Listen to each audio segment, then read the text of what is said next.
بسم الله الرحمن الرحيم. Bismillah ar-Rahman ar-Rahim. Assalamu alaikum wa rahmatullahi wa barakatuh. Alhamdulillah, the blessed month of Ramadan is just a few weeks away. Cities and communities worldwide are filled with anticipation and excitement. For many families, preparations are already underway. Travel plans have been made, items on shopping lists are being crossed out, homes are being cleaned, and decorations are being carefully strung up to beautifully usher in the blessed month. Allahumma balighna Ramadan. May all who seek the month with sincerity witness its arrival and its completion with success and well-being. Ameen. Ramadan is the 9th month of the Islamic calendar and is distinguished as both the month of the Qur'an and the month of fasting. It is a time when Muslims of all backgrounds and spiritual levels are encouraged to renew their faith, repent for past misdeeds, and exert more effort in their ritual devotion. It is also one of the busiest and most active times of the year for Muslims throughout the world. Many people take time off from work for the entire month so they can focus on their worship. Others travel to the sacred cities of Mecca and Medina and stay the full month, or travel far and wide to spend the month with their loved ones.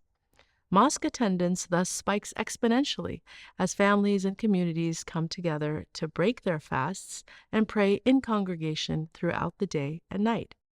And because deeds are weighed more heavily in Ramadan, believers are reminded, often several months in advance, to prepare for its arrival by rectifying the soul. One of the tabi'een, Umar ibn Qais rahimahullah, who would close his business in sha'ban so he could study the Qur'an, said, "Glad tidings upon the one who rectifies himself before the coming of Ramadan." Despite the intensity of the month, believers are reminded to practice self-restraint of not just their appetites, but also their emotions. Many people use the month to work on purifying their souls, guarding their tongues against foul speech, and developing better habits by studying and implementing the beautiful virtues and character of the beloved sallallahu alaihi wasallam, who exemplified the perfect balance of spiritual rigor and gentleness every month of the year. According to Imam Ahmad's Musnad, the Prophet ﷺ reportedly said, "If Allah Almighty intends good for a household, He lets gentleness enter it." Many traditions of the Prophet ﷺ remind us of the necessity and virtue of establishing peaceful homes with devoted spouses and dutiful children, especially toward the latter days, which he warned would be rife with spiritual struggles for individuals and families. In one narration, the Prophet ﷺ said, "4 things are part of happiness: a righteous spouse, a spacious dwelling, a righteous neighbor, and a comfortable mount. And 4 things are part of misery: a bad neighbor, a bad spouse, a restrictive dwelling, and a bad mount." Today, when much of our world is hurting due to widespread discord and disunity, oppression and tyranny, political strife, war and conflict, economic instability, and great uncertainty, and countries, cities, communities, and homes are being torn apart through divisive political games, deceptive rhetoric, rampant ideological propaganda, sweeping secularism, and religious ignorance. More than ever, we need homes that are spiritually vibrant and households that are full of love, light, and kindness.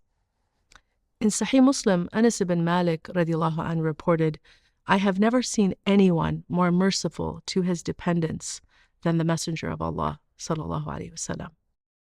In another tradition from Sahih Muslim, the Prophet ﷺ taught us, "Verily, Allah is gentle and He loves gentleness.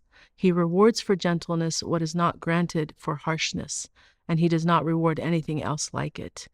And in another tradition from Tabarani, the Prophet ﷺ said, "Verily, gentleness is not found in anything, but that it beautifies it, and it is not removed from anything, but that it disgraces it."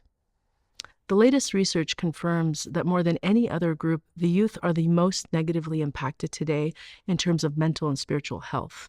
According to Mental Health America, 15% of teens in the U.S. alone are struggling with their mental health and report high rates of depression and anxiety.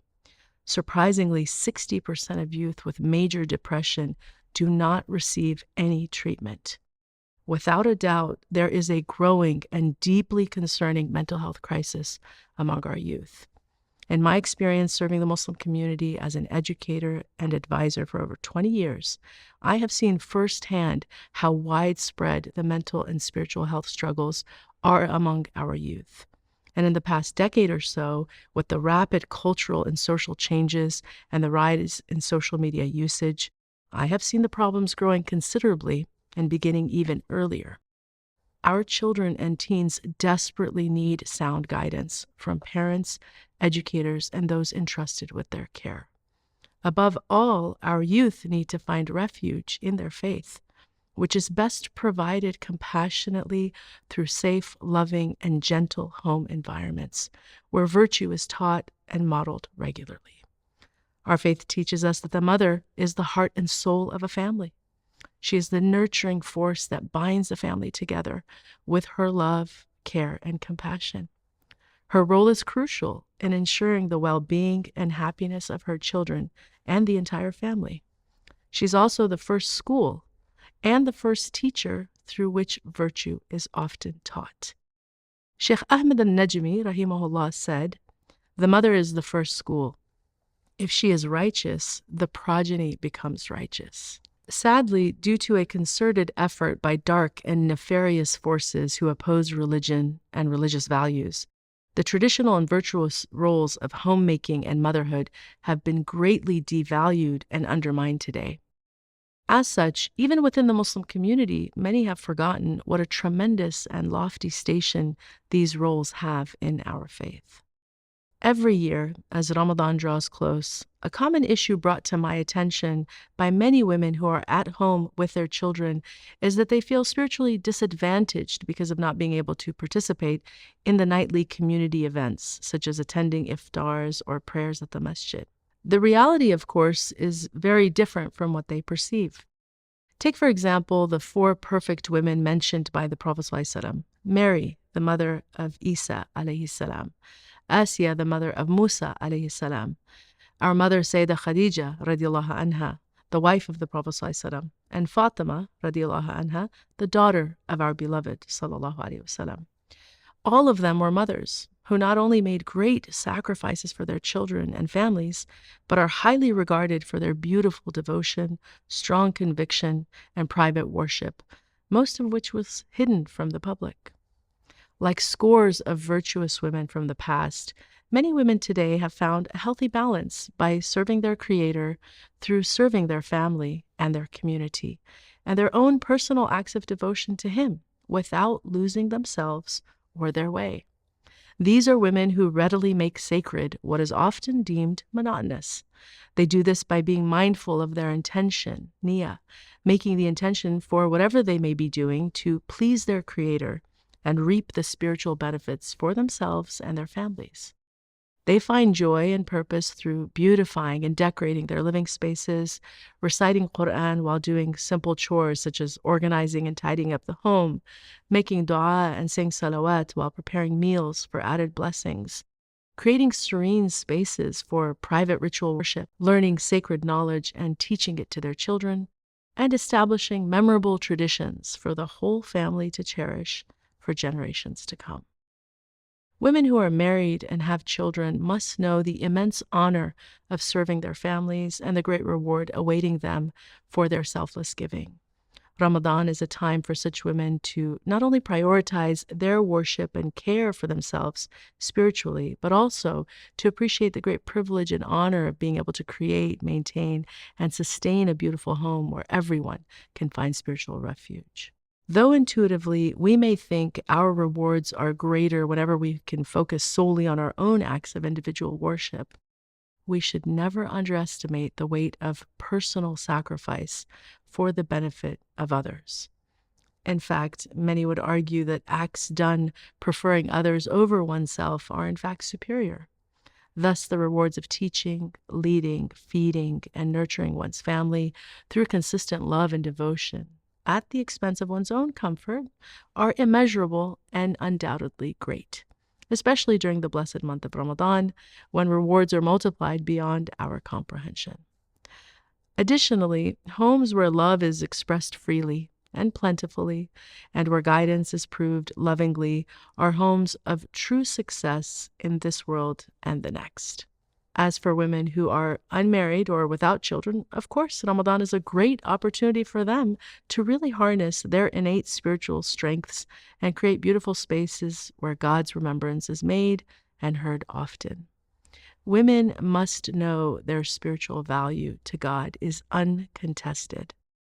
Allah subhanahu wa ta'ala says, "And their Lord responded to them, I certainly do not overlook the work of any worker among you, male or female. You come from one another.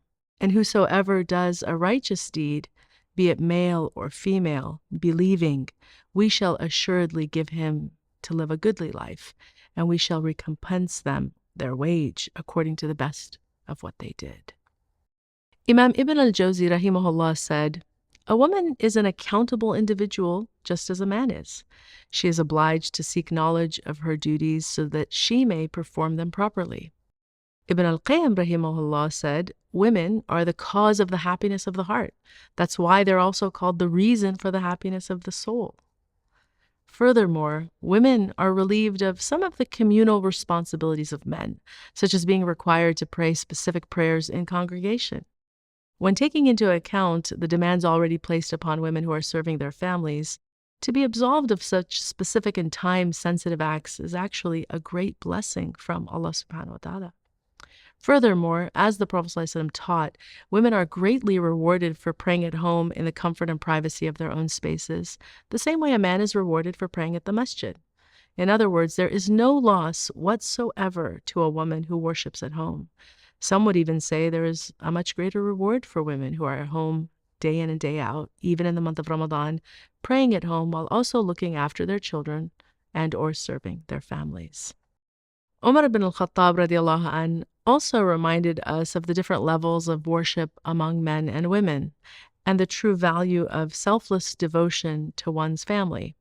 He said, "There are 3 types of men and 3 types of women. As for the women, one is the chaste, Muslim, gentle, loving, and childbearing woman. She helps her family in difficult situations and does not enable difficult circumstances to overcome her family. Rarely will you find such women. Another is a vessel. She does nothing more than bear children. The third type is a shackle. Allah puts her around the neck of whomever He wills, and none can remove it save God." Men are also 3 kinds. The first is a chaste, easy, gentle man who possesses insight and is worthy of being consulted. And when a matter befalls him, he follows his insight and approaches matters as they should be. The second is a man who has no opinions of his own, and when a matter befalls him, he goes to the one who does have insight and should be consulted, and he adopts his opinion on the matter. And the third is a man who is confused, lost, and aimless. He neither follows guidance nor obeys any guide. Allah subhanahu wa ta'ala further reminds us of the importance of supporting one another. And the believers, the men and the women, are friends of one another. They bid to honor and forbid dishonor. They perform the prayer and pay the alms, and they obey God and His messenger.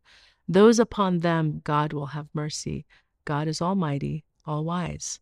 Indeed, every Muslim, whether male or female, can transform his or her life and home environment during Ramadan through inward and outward beautification and mutual cooperation and care.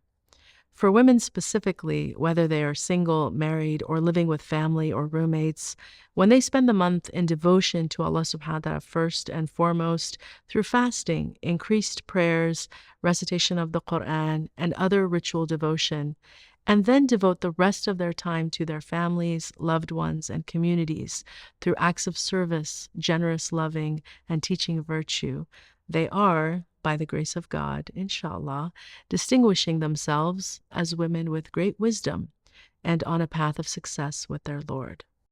May Allah subhanahu wa ta'ala guide and bless all of us and our brothers and sisters in faith across the world to maximize the great rewards awaiting us now in this blessed month of Sha'ban and inshallah this Ramadan.